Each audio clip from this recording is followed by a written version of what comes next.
Ladies and gentlemen, welcome to the show of Christophe Jacob. Non. Non, tu sais, moi, je suis un hippie. Je suis un hippie d'origine, tu vois, de l'époque des hippies. Moi, j'avais 15 ans dans les années 70.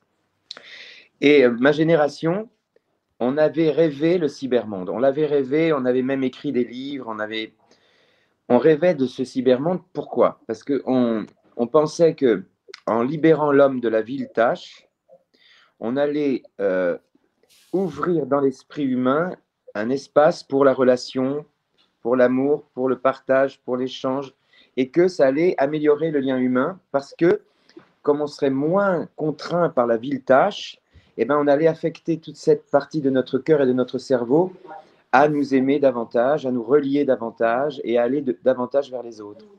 Et en fait, ce n'est pas du tout ce qui s'est passé.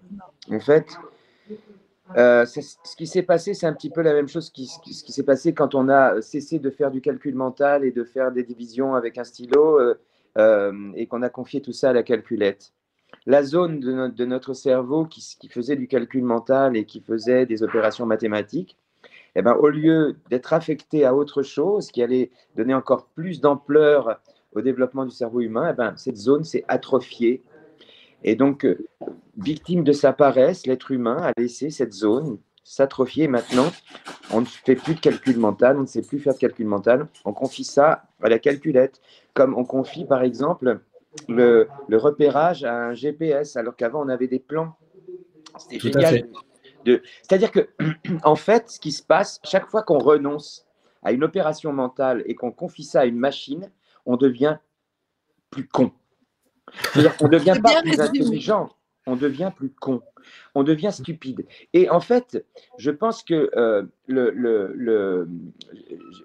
l'état profond, enfin, cette puissance occulte qui veut gouverner le monde et qui ne va pas y arriver, parce que ça ne marche pas leur truc, ça résiste suffisamment pour que ça ne marche pas. Mais en fait, je crois qu'ils ont besoin pour installer leur monde.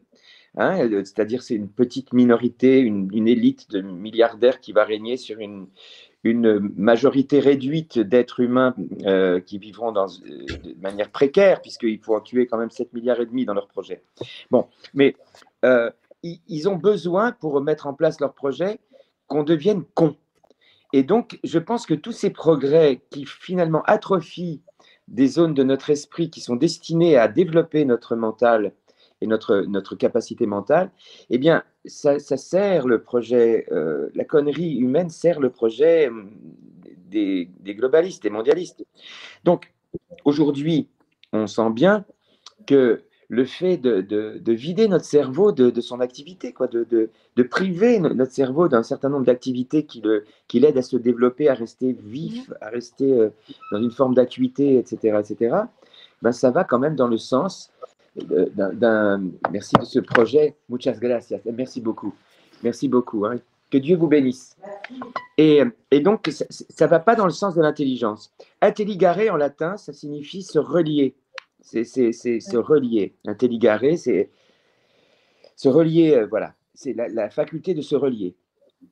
Donc, l'intelligence, c'est une faculté qu'on a de se relier à autrui. Hein. C'est pas se couper d'autrui, c'est pas de l'intelligence. Et là, plus ça va, plus on se coupe non seulement d'autrui, mais de nous-mêmes aussi, puisque nous-mêmes, on se désinvestit d'une partie de notre travail, qui est de développer notre psyché, notre mental, notre capacité à nous émouvoir, à rencontrer l'autre, à rentrer dans cette forme d'altérité qui s'appelle l'humanité. Hein. Et ben, là maintenant, c'est clair, le projet est clair. Et là maintenant, il y a quand même une partie du monde qui a envie de rentrer là-dedans. Ouais. C'est-à-dire qui a envie de devenir une machine. Il y a plein de gens qui ont envie de devenir des machines. Et c'est pour ça que même ils font des bonds de joie quand on leur dit qu'on va leur mettre une puce dans le corps pour faire leurs achats à la place du smartphone. Vous voyez, il y a des gens qui attendent ça avec impatience parce qu'ils vont avoir l'impression d'être des cyborgs, de devenir des super-héros. Voilà, et ça, c'est très inquiétant. Mais je pense que ce projet est un projet qui n'aboutira pas parce que je me rends compte qu'on a été une poignée de résistants, on a été une poignée de gens finalement insensibles à l'hypnose collective. Finalement, on avait cette chance de ne Ouais. pas être sensible à l'hypnose, d'échapper à ce, voilà, à Big Brother. Et donc, on a quand même réussi à suffisamment foutre la merde dans leur dispositif pour qu'il y ait plein de gens qui n'étaient pas des inconscients, mais des non-conscients du problème, dans l'esprit desquels le doute s'est immiscé, comme la chanson de je ne sais plus qui, j'ai senti le doute en moi s'immiscer, qui chantait ça, je ne sais plus, c'était bien d'ailleurs. Bon, Oui. bref. Et donc, voilà. Donc, moi, le hippie, c'est avec tristesse que j'ai constaté que ma génération s'est trompée. Et on s'est trompé. C'est-à-dire que ce cybermonde-là, il ne va pas emmener les gens vers le bonheur. Et il ne peut pas le faire, en plus. Il ne peut pas. Il ne peut pas parce que pour se développer, il a besoin non pas d'humaniser les machines, mais de mécaniser les êtres humains. Et ça, c'est un truc, quand on parlait de ça, nous, c'était, comme on parle de Satan, c'était vraiment, on savait vers quoi il ne fallait pas aller. On savait que c'était vraiment le chemin qu'il ne fallait pas suivre. Et ben, on a, comme des cons, regardé le monde prendre ce chemin et on s'est dit, merde, putain, tout ça, c'est à cause de nous, bordel. Putain, mais qu'est-ce qu'on a fait, quoi? Qu'est-ce qu'on a fait?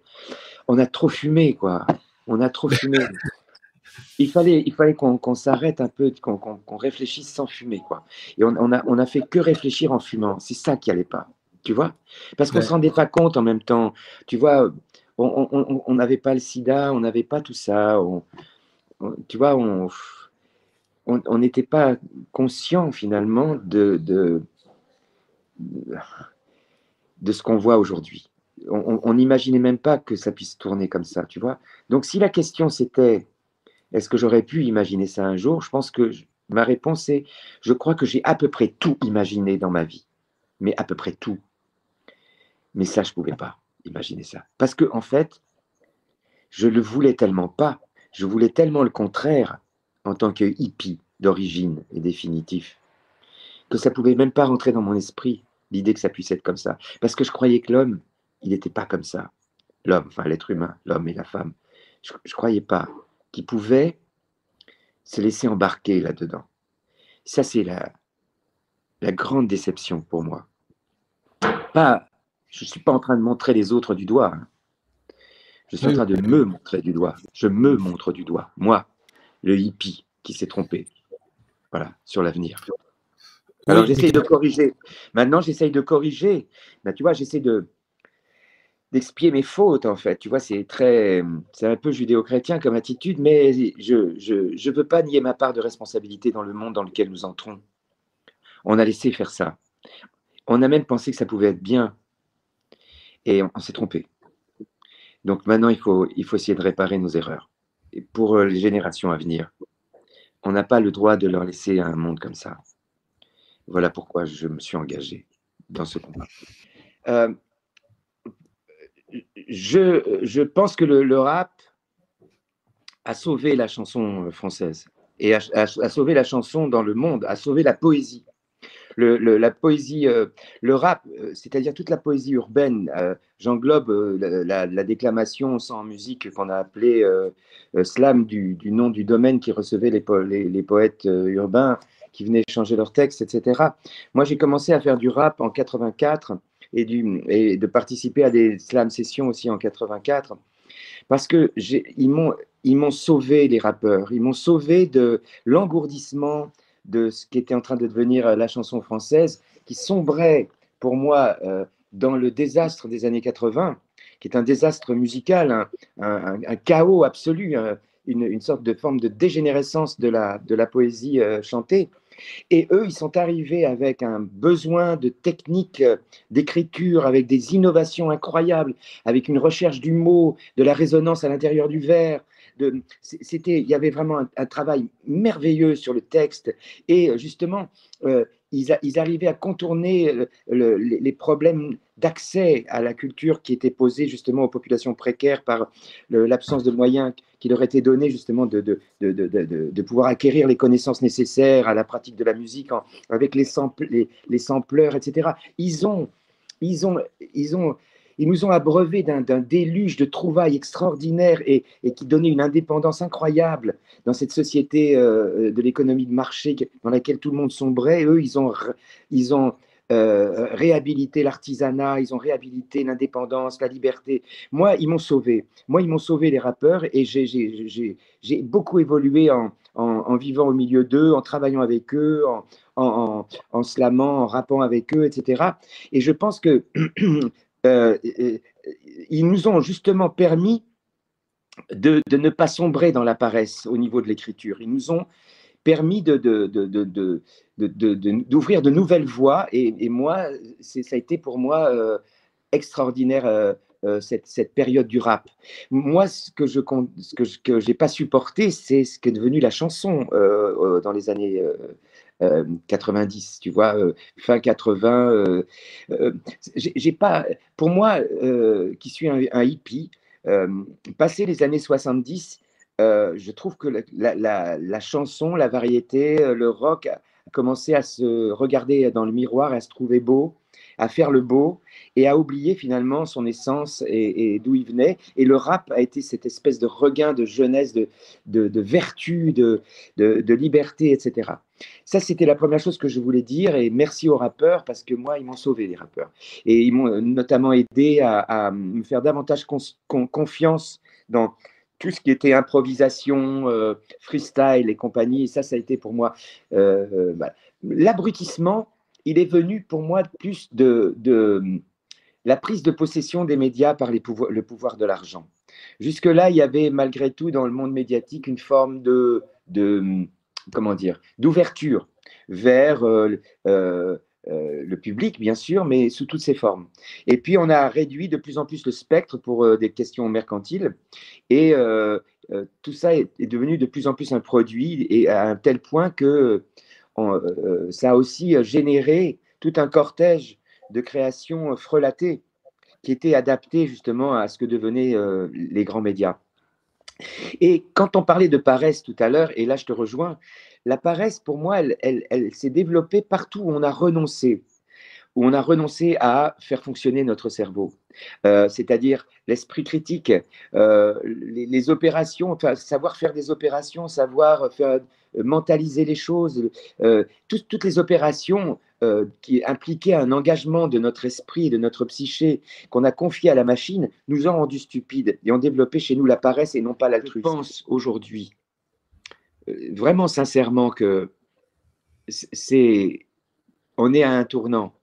C'est-à-dire que soit on va définitivement sombrer là-dedans, définitivement, et il n'y aura plus de retour en arrière possible, même s'il y a je ne sais pas comment nous appeler, des récalcitrants, des dissidents, oui, des dissidents, tu peux dire ce mot, oui, effectivement, c'est le mot propre, le mot qui convient. On ne sera ni assez nombreux, ni assez écoutés, ni même entendus. Et si on n'arrête pas les choses là maintenant pour commencer, pas recommencer, pour commencer le monde du nouveau paradigme, si on ne fait pas ça, je pense qu'il y a un moment donné, on ne pourra même plus revenir en arrière.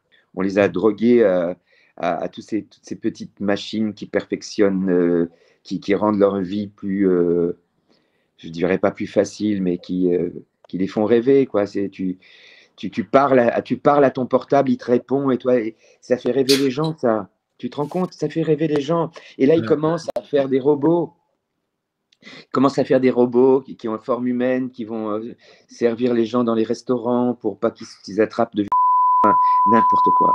Et en fait, ce truc est en train de devenir, de transformer, d'infantiliser complètement les adultes. Les adultes, en fait, toutes ces trouvailles technologiques, ça les réinfantilise, tu vois. Ils se retrouvent au bac à sable, en fait, et c'est trop bien. Ils sont trop contents d'être dans un bac à sable qui est un bac à sable d'adultes. Parce qu'en fait, ils ont trop flippé quand on les a sortis du bac à sable. Ils étaient trop heureux dans le bac à sable, en fait. Mais il y a un moment, il faut leur dire, il y a un moment, faut grandir, quoi. Il y a un moment, on n'est plus un enfant, quoi. Il y a un enfant en nous, mais, mais on n'est plus des enfants. Il y a toujours un enfant en nous, mais on n'est plus des enfants. Voilà. Et le bac à sable, c'est bon quand on est enfant. Quand on est adulte, ça va pas. Ces années 70, ça a été un rêve. Je crois que je suis encore, tu vois, je suis encore dans ce rêve quelque part. C'est pour ça que j'arrive pas trop même à vieillir. Tu vois, je suis encore dans ce rêve. Tu vois, nous, on croyait au pouvoir des fleurs. Moi, je crois toujours au pouvoir des fleurs. Tu vois, on communiquait énormément avec la nature. Je communique toujours avec la nature. C'est pas parce qu'on s'est planté qu'on ne sait plus planter un arbre. Tu vois, voilà. Et pour moi, c'est encore plus important de planter un arbre aujourd'hui parce que je me suis planté en tant qu'être humain à, à mal voir venir le monde. Moi, je suis un gars qui écrit énormément. Mais j'allais, par exemple, je faisais des slam sessions, je participais à des slam sessions, et puis moi, il fallait toujours que j'écrive avant, de balancer mon texte et tout. Et puis il y avait un petit môme qui était là, qui devait avoir 12 13 ans. Lui, il arrivait sans rien, il montait et il sortait des trucs, mais de dingue. Mais des trucs, c'était magique. Tu avais envie de tout noter ce qu'il écrivait, et puis en fait, tu pouvais pas, et ça allait trop vite. Et puis, s'il n'y avait pas quelqu'un pour enregistrer, lui, la minute d'après, il avait oublié ce qu'il avait dit, tu vois. Et donc, moi, j'étais en admiration devant ce môme qui est un. Je sais pas ce qu'il est devenu, mais ça doit être un grand poète urbain maintenant, quelque part dans le monde, quoi. Et ce petit gamin de 12 13 ans, je vais le voir et je lui dis, mais comment tu fais? Je lui dis, mais comment tu fais?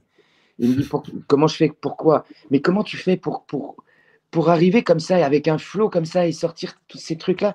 Il me dit, mais comment tu fais? Moi, il me dit, moi, je sais pas écrire, il me dit. Et comment tu fais, toi, pour le faire avec la main? Je fais, bah, je le fais avec la main. Il me dit, bah, tu fais confiance à ta main? Ouais, je fais confiance à ma main, ouais. Et pourquoi tu fais pas confiance à ta langue? Et moi, je savais pas quoi lui répondre. Alors, il me dit, je vais te dire pourquoi. Petit gars de 12 ans, je vais te dire pourquoi tu fais pas confiance à ta langue. C'est parce que tu sais trop de choses. Tu as lu trop de livres. Tu as lu trop de livres. Donc, chaque fois que tu ouvres ta bouche, tu as peur de dire une connerie.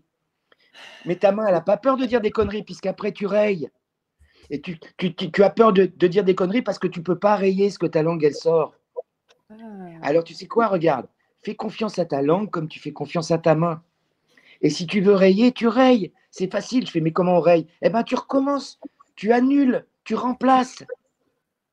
Et le gamin, il m'a tellement débloqué. Il me dit, t'as peur de dire des conneries. Et du coup, il m'a dit, vas-y, dis ce que tu as envie de dire, on s'en fout, personne ne te juge ici. Personne ne te juge. Et j'ai commencé à faire comme lui. J'ai commencé à l'imiter. J'ai commencé à sortir des trucs. Et je suis devenu un slammer de ouf. Je suis devenu un gars, un freestyler de ouf. Et j'allais tout le temps faire des battles de freestyle avec les gars parce que ça m'aidait à trouver ma plume, à trouver ma main, à trouver mon chemin sur le papier. Et ça, c'est les rappeurs qui ont fait ça pour moi. C'est tous les slammers, les rappeurs, tous ces gars du flow, quoi. C'est eux qui ont fait ça pour moi. Et ils m'ont apporté ça. Et je te parle de Insane parce qu'un jour, il y a un gars qui m'a pris en flag. C'est-à-dire que j'étais à une session de freestyle, à une conférence de freestyle, et chacun montait en freestyle, et moi je suis monté, et j'ai balancé un truc, et le gars l'a enregistré ce jour-là. Et la bande audio de ça, c'est un moment d'impro où je me suis lâché en freestyle. Et après, le truc, il m'a tellement plu ben, qu'après, j'ai appris par cœur parce que c'était enregistré. Sinon, la minute d'après, j'avais oublié ce que j'avais fait ou ce que j'avais dit. Et donc, du coup, après, j'ai appris mon freestyle et je l'ai refait après sur scène. Mais au départ, la première bande de ça, le son que mes copains de Jamiroquai m'ont fait mettre dans l'album Reptile, c'est le moment où c'est venu comme ça. Voilà. Et ça, c'est ce petit môme que j'aimerais revoir un jour qui m'a appris ça parce qu'il m'a ouvert tout. Tous mes chakras, tout. Il m'a tout ouvert. Que Dieu le bénisse. Voilà. Dis un truc, Christophe. Eh bien, ça n'a pas marché. Ça n'a pas marché. Et tu vois, avec toi et tes amis, ça a marché. Et qu'est-ce que ça veut dire, ça? Ben, ça veut dire qu'il y a aussi une grande loi cosmique qui n'est pas contournable. C'est que les choses, adviennent à l'existence quand elles se déroulent dans le bon lieu, le bon moment et le bon état. Un lieu, un moment, un état. Si tu n'as pas réuni ces trois composantes, avec le mot bon devant, ou les trois B, hein, le bon, le beau, le bien, eh ben, les choses, elles se font pas. Parce que, justement, tu vois, y a deux manières de concevoir le monde. Soit tu imposes une vision par la force, soit tu proposes une vision par l'amour. Si tu imposes par la force, tu obtiens les choses par la force. La force, c'est forcément quelque chose qui concerne le court terme. Parce qu'il y a un moment où même le plus costaud du monde, eh ben, il finit par avoir un lumbago, il finit par vieillir, être moins costaud qu'un autre plus costaud, et puis voilà. Donc, ce genre de dictature, ça dure le temps de la force d'un gars ou d'un groupe. Mais quand tu proposes quelque chose par l'amour, tu es obligé de respecter les lois cosmiques. Et ce que j'appelle les lois cosmiques, c'est les lois cosmo-éthériques, c'est les lois qui, à un moment donné, concernent l'infiniment grand et l'infiniment petit. C'est les lois qu'on retrouve dans toutes les compositions logarithmiques qui ont scellé l'univers. Et c'est les chiffres d'or, c'est les nombres d'or, c'est la mécanique quantique, c'est tout ce qui obéit à des règles. Parce que il y a deux façons de voir les règles et deux façons de voir la structure. La structure, tu peux la voir comme quelque chose qui t'enferme, mais tu peux la voir aussi comme quelque chose qui te libère. Tu vois, un homme qui n'aurait que des muscles et pas de squelette, il ne pourrait pas marcher. Tu vois, la structure, ça peut être ce squelette qui permet aux muscles d'avancer, tu vois. Et la structure, moi, personnellement, me libère. C'est pour ça que j'ai choisi la poésie, et la poésie formelle. Et c'est aussi ce que le monde du rap m'a amené, c'est une grande rigueur au niveau de la technique, au niveau de la structure. Parce que cette structure, elle me libère, elle me permet d'avancer. Mettre des muscles sur un squelette, ça me permet d'être un homme. Voilà.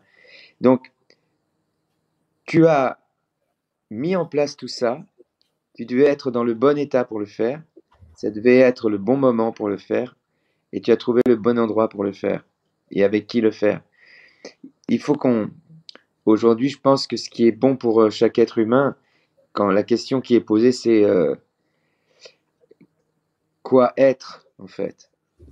J'ai envie de répondre être dans le bon état, au bon endroit, au bon moment. Et si on est dans le bon état, au bon endroit, au bon moment, collectivement, la vérité émergera comme l'épée du roi Arthur. Elle sortira du lac. Elle sortira du lac. La vérité sortira du lac.